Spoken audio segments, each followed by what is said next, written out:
দিয়ে মারা যাবে না। আমি আল্লাহ তোমার সাথে কথা দিলাম, ওয়া ইন্না রাদ্দুহু ইলাইকি, তোমার সন্তান আবার তোমার কোলে আমি ফিরিয়ে দিব। তাহলে যেই সন্তান শিশুকালে মা আল্লাহর নির্দেশে নদীতে ফেলে দিচ্ছেন, সেই শিশুটির বয়স কি 41 বছর ছিল? বুঝলেন না? সেই শিশুটির বয়স কি 41 বছর ছিল?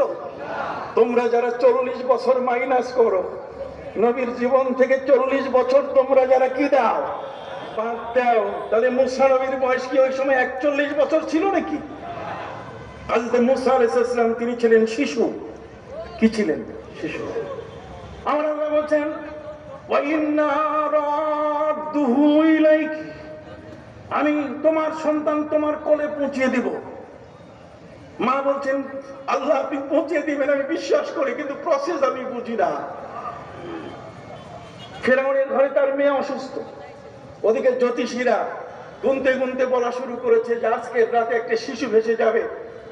স্যার, আপনি যদি এই শিশুটিকে তুলে আনতে পারেন, তার মুখে থুতু দিলে আপনার মেয়েটা সুস্থ হয়ে যাবে।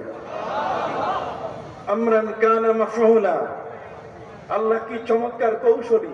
ওয়া মাকারু ওয়া মাকারাল্লাহ ওয়াল্লাহু খায়রুল মাকিরিন, আল্লাহর কৌশল কত চমৎকার।